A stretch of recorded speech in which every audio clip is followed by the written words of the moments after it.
The David Pakman Show at davidpakman.com. Welcome to the bonus show. The U.S. military said yesterday that it can neither confirm nor deny the latest claims that the leader of the Islamic State, Abu Bakr al-Baghdadi, is dead.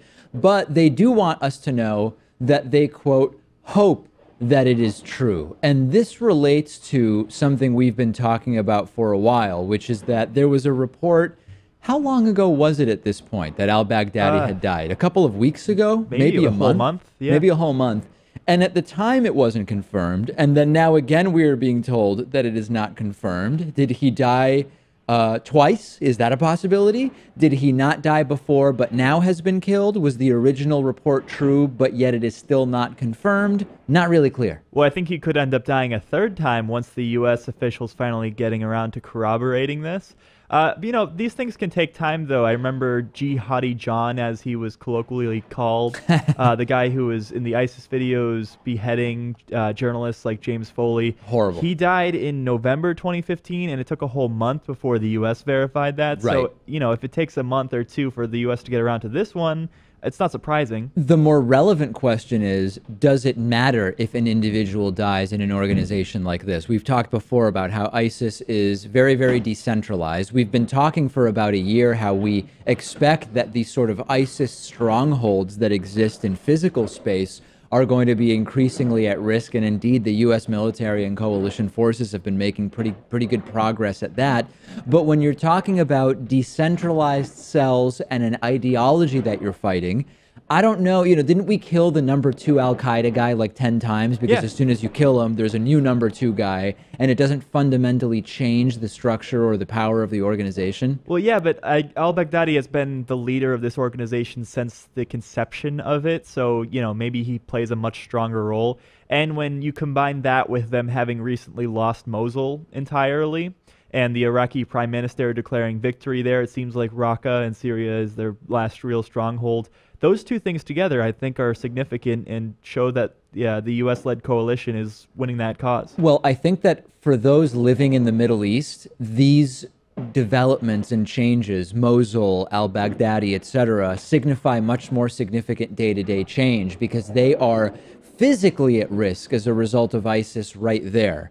For the West, we've seen most of the victims of ISIS in the West not be related to whether or not ISIS still has Mosul, for example, or whether it's al-Baghdadi or someone else in the number 1 or number 2 role, because they've been radicalized by the more general ideology of ISIS that has been exported and have been acting with very little actual contact with anyone, even remotely in the higher-ups of ISIS. So I don't know that it changes that much for the risk of Westerners to ISIS, which of course statistically is still very small, as we've talked about, probably does more for those in the Middle East, which is great. And even if you don't get rid of the ideology entirely, I don't see how you can get more horrific than ISIS too. So if you're able to just defeat that organization, I think that's a win in and of itself. And also, I'm pretty sure ISIS verifies as well that al-Baghdadi was killed. Now, obviously, you can't take them at their word entirely. No. Because maybe they're playing some 2, 3, 4, 5-dimensional chess. Not even that. I mean, they might just be saying he was killed so that people will stop looking for him, right? Sure. And it could be as simple as that. So anyway, we'll see if we ultimately hear definitively. New regulations have been issued in China, and they have everything to do with abnormal, as they describe, abnormal homosexual relationships being portrayed in online content. And of course, human rights groups are saying this is absolutely absurd from not an LGBT rights angle, but from an internet freedom angle. And as we've talked about many times, internet freedom and China, not exactly things you would think about together, unless you're talking about how there is no internet freedom in China. There is now a prohibition on portrayals of homosexuality, prostitution, and even drug addiction. And the CNSA, which is the China Netcasting Services Association, is targeting specifically what they're calling abnormal sexual activity. This means that if you have an online video platform in China, you have to hire at least 3 professional censors. They're really like institutionalizing oppression of internet freedom. They're saying, here's how you are going to oppress freedom on the internet. All of these censors have to view full videos and then take anything down that doesn't stick to what, again, they call the correct political and aesthetic standards according to the regulations. And we know exactly what the goal is here. This is all under the guise of damaging the national image. We wonder sometimes, China, why does China defend North Korea? Doesn't really make sense. Well, when you look at the language that's being used here, you can't have the wrong content on the internet because it's bad for the national image. That's the type of backwards logic that you hear out of North Korea. Well, it's not surprising that they're against online pornography. The People's Republic has banned porn since its conception in the 1940s. But what I thought was a little bit surprising to me, at least I wasn't aware of it, was attitudes towards homosexuality in China. I guess only 15% of people come out to their families who are gay. And of those who come out, half face some sort of discrimination afterwards. And it's interesting, too, because, China deals with this overpopulation issue. They used to have this one-child policy. I don't think that's still going on. They don't anymore, yeah. But, you put those two things together, obviously it's not easy for gay people to reproduce. It's quite difficult, in fact, one would say. Right. Oh, so I see what you're saying, that if they want to keep the population from growing as quickly as it otherwise would, they should applaud people who are saying, hey, I'm gay, and while I could adopt, I'm not going to be having any kids, or although, of course, with surrogacy or whatever other options exist. It. Yeah. That is interesting. And now here's, I think, something that from Chinese culture is important to think about. Pat mentioned only 15% of gay and lesbian Chinese individuals come out to their families. That in and of itself is part of the bigger sort of repression around sexuality and sexual identity and romance that exists in China. And I've read quite a bit also about how this even goes beyond that into sort of the showing of affection in some regions of China by parents towards their kids, and a more generalized repression of emotions that exists specifically in some areas. So I think that it's not only an expression of possible homophobia, what you're pointing out. It's also representative of sort of other cultural elements in general that exist. Okay, yeah. I've also, to go back to this more online angle to it too, they're trying to hunker down on even like acts that could be considered sexually explicit in some way.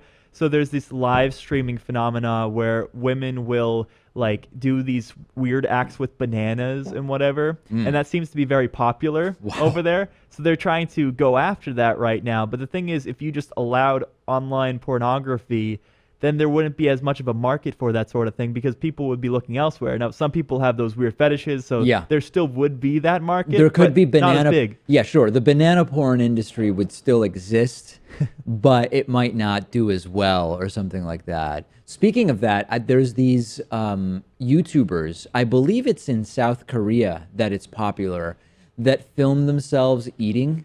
Like women who film themselves eating, and it's a whole like subculture that exists. And I don't know if it's like a sexual thing or what the story is, but it seems that for some people there's some attraction going on. Sometimes it's sexual, and I think a lot of times it just has to do with companionship. So sometimes the men will eat their own dinners while watching their live stream, and it feels as if they're having dinner with them. Not for me. I don't know if it's for you, David. No, that's not something that would occur to me necessarily. But all right, well, I guess I don't have too much else to say about that.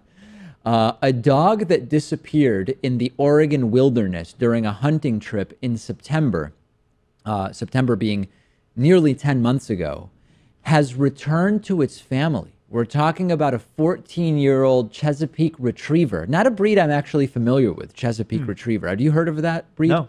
Yeah. I know Golden Retrievers. I know Labrador Retrievers. Absolutely. Former hunting dog joined the family. And the doctor went out, I'm sorry, the dog, not the doctor, got out and was gone for 9 months and has found its way back, which is, you hear about these stories. I mean, it's not completely unprecedented. You hear about it with cats. You hear about it with dogs. You sometimes hear about, penguin rescued by man 14 years ago comes to visit him once a year or something like that. Interesting stories, heartwarming, I guess, in some way, right? The bond between man and dog. I mean, the dog was able to survive the winters up there, which is pretty impressive, too. Yeah. And it was a 14-year-old dog that was deaf. so that's not easy. But I guess it found some solace in a animal rescuer who was able to take care of the dog. So that helps a little bit too. I don't think I had to make the full journey back. Have you seen these videos of dogs, I believe it's in Russia, that know how to ride the subway? Yeah. Like they know where to get on, and then they recognize what the stop is and they get off. And Wild some of them, dogs, right? Not domesticated?